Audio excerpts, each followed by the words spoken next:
Hello, Titi Im. Magandang araw sa inyong lahat. Hito tayo ngayon, magbabasa tayo ng kahulugan ng panaginip na naliligo sa panaginip. Ang panaginip na pagligo, tungkol ito sa kalinisan at kalusugan. Maaaring ikaw ay nabigo o nabalisa sa mga obligasyon. Maaaring gusto mong iwan ang mga hindi magandang ugali, Titi Im. Ang tubig ay emosyon o damdamin. Masaya kung ang tubig ay malinaw.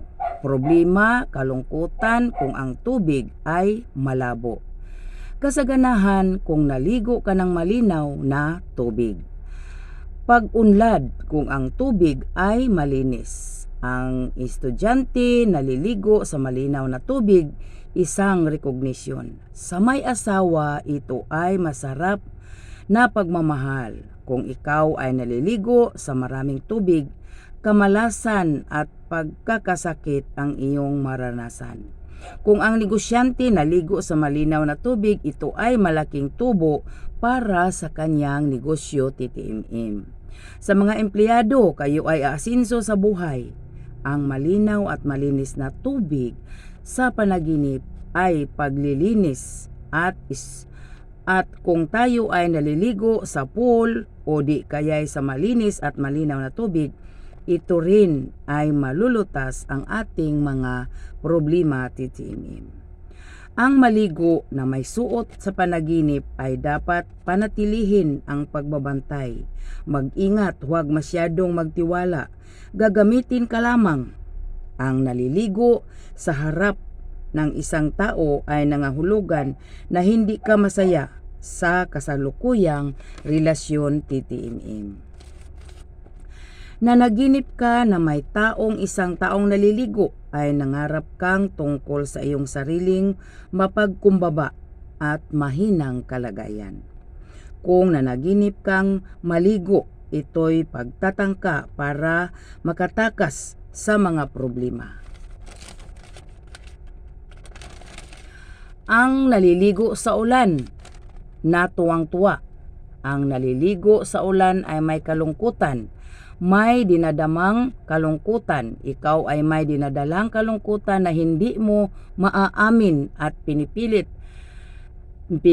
mo lamang na magpakasaya.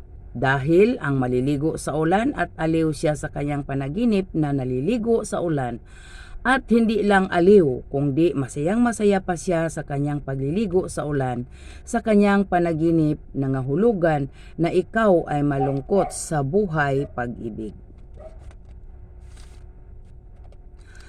Ang walang love life. Malungkot sa buhay pag-ibig. Subukan mong magmahal o kahit mayroon kang karelasyon pero malayo siya o kaya'y parang walang nangyayari sa relasyon niyo. Feeling wala ka pa rin o di kaya'y nagsasawa ka na o kaya'y mayroon kayong hindi na pagkaunawaan. Malungkot ka, baka nagsasawa ka na sa relasyon niyo. Baka naiisip mo na wala kang pagtutunguhan, walang mapupuntahan. Kung gayon, tanggapin ang katotohanan na ganon talaga ang buhay. Ibig sabihin o sa madaling salita, hindi pa naman huli ang lahat. Subukan mong magmahal ulit, matagpuan mo rin ang right guy, Titi Im.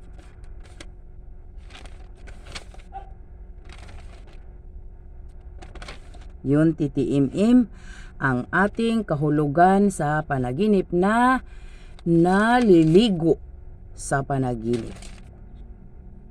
Yes, Titi Im, bye-bye. Thank you so much.